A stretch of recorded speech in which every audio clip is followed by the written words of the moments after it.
യുഎഇയിലെ തൊഴിൽ വിപണിയിൽ ഇപ്പോൾ നിശബ്ദമായ ഒരു വിപ്ലവം നടക്കുകയാണ്. കമ്പനികൾ ഉദ്യോഗാർത്ഥികളെ തിരഞ്ഞെടുക്കുന്ന രീതിയിൽ വലിയ മാറ്റങ്ങൾ വന്നിരിക്കുന്നു.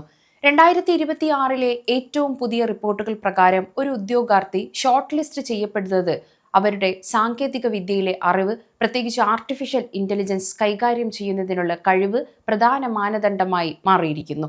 എന്താണ് പുതിയ മാറ്റം? മുൻപ് ഒരു പ്രത്യേക ജോലിക്കായുള്ള പരിചയം മാത്രമായിരുന്നു നോക്കിയിരുന്നതെങ്കിൽ ഇന്ന് ആ ജോലി എത്രത്തോളം വേഗത്തിലും കൃത്യമായും AI ടൂളുകൾ ഉപയോഗിച്ച് ചെയ്യാൻ നിങ്ങൾക്ക് സാധിക്കും എന്നാണ് തൊഴിലുടമ നോക്കുന്നത്.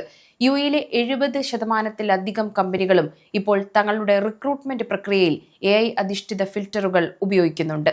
നിങ്ങളുടെ CV ആവശ്യമായ AI സ്കില്ല് ഇല്ലെങ്കിൽ അത് മനുഷ്യരായ റിക്രൂട്ടർമാരുടെ കൈകളിൽ എത്തുന്നതിന് മുമ്പ് തന്നെ മെഷീനുകൾ തള്ളിക്കളഞ്ഞേക്കും. AI കഴിവ് എന്നത് ഒരു അധിക യോഗ്യതയല്ല എന്നതാണ് സത്യം. പഴയ കാലത്ത് കമ്പ്യൂട്ടർ അറിവ് എന്നത് ഒരു പ്രത്യേക കഴിവായിരുന്നു. എന്നാൽ ഇന്ന് അതൊരു അത്യന്താപേക്ഷിതമായ കാര്യമാണ്. അതുപോലെ തന്നെയാണ് AIയും. അക്കൗണ്ടിംഗ്, മാർക്കറ്റിംഗ്, എഞ്ചിനീയറിംഗ്, എന്തിന് HR മേഖലയിൽ പോലും AI ടൂളുകൾ ഉപയോഗിക്കാൻ അറിയുന്നവർക്കാണ് മുൻഗണന. ഒരാൾ 8 മണിക്കൂർ കൊണ്ട് ചെയ്യുന്ന ജോലി AI സഹായത്തോടെ 2 മണിക്കൂർ കൊണ്ട് ചെയ്യാൻ സാധിക്കും. ഇത്തരം സ്മാർട്ട് തൊഴിലാളികളെയാണ് യുഎയിലെ മത്സരാധിഷ്ഠിതമായ വിപണിക്ക് ആവശ്യം. പല പരമ്പരാഗത ജോലികളും ഇല്ലാതാകുന്നുണ്ടെങ്കിലും AI നിയന്ത്രിക്കാനും വിശകലനം ചെയ്യാനും കഴിയുന്നവർക്കായി ലക്ഷക്കണക്കിന് പുതിയ അവസരങ്ങൾ തുറക്കപ്പെടുന്നു.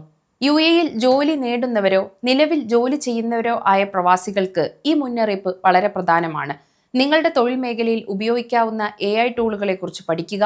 നിങ്ങൾ ഉപയോഗിക്കുന്ന AI ടൂളുകളെ കുറിച്ചും അവ വഴി നിങ്ങൾക്ക് നേടിയ നേട്ടങ്ങളെക്കുറിച്ചും റെസ്യൂമെയിൽ വ്യക്തമായി രേഖപ്പെടുത്തുക. സാങ്കേതികവിദ്യ ഓരോ ദിവസവും മാറിക്കൊണ്ടിരിക്കുകയാണ്. അതുകൊണ്ട് തന്നെ പുതിയ മാറ്റങ്ങൾക്കൊപ്പം സഞ്ചരിക്കാൻ തയ്യാറാകണം. യുഎഇ തൊഴിൽ വിപണിയിൽ പ്രവേശിക്കാനോ നിലനിൽക്കാനോ ആഗ്രഹിക്കുന്നവർക്ക് AI എന്നത് ഒരു ഓപ്ഷനല്ല, മറിച്ച് അനിവാര്യമാണ്.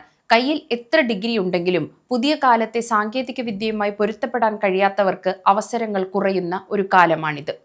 ചെറിയ വരുമാനമുള്ള ജോലികളിൽ ഏർപ്പെട്ടിരിക്കുന്നവർ, ഉദാഹരണത്തിന് അഡ്മിൻ അസിസ്റ്റന്റുമാർ, delivery staff, customer service, sales വിഭാഗം എന്നിവയെ AI ഒരു ഭീഷണിയല്ല.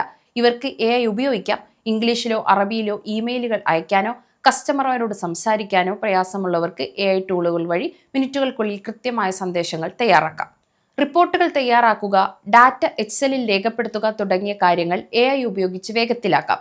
ഇത് കൂടുതൽ കാര്യങ്ങൾ പഠിക്കാൻ നിങ്ങൾക്ക് സമയം നൽകും. യൂട്യൂബ് വഴിയോ സൗജന്യ AI പ്ലാറ്റ്ഫോമുകൾ വഴിയോ പുതിയ സ്കില്ലുകൾ, ഉദാഹരണത്തിന് graphics designing, data entry, automation എന്നിവ പഠിച്ച് ഉയർന്ന ശമ്പളമുള്ള ജോലിയിലേക്ക് മാറാൻ ശ്രമിക്കാം. ചെറിയ വരുമാനമുള്ളവർ ജോലികളിൽ പലതും വരും വർഷങ്ങളിൽ ഓട്ടോമേഷനിലേക്ക് മാറും.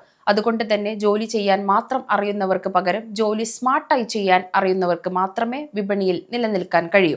ശാരീരിക അധ്വാനം മാത്രം ആവശ്യമുള്ള ജോലികളിൽ പോലും AI ഉപയോഗിച്ചുള്ള മെഷീനുകൾ വരുന്നത് വരുമാനത്തെ ബാധിച്ചേക്കാം. സമയം മലയാളം വാർത്തകൾ ഇനി ടൈംസ് ഓഫ് ഇന്ത്യ സൂപ്പർ ആപ്പിലും.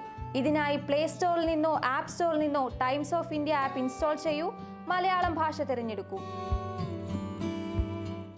വാർത്തകൾ ആസ്വദിക്കാം. എല്ലാം ഇനി സമയത്തിൽ.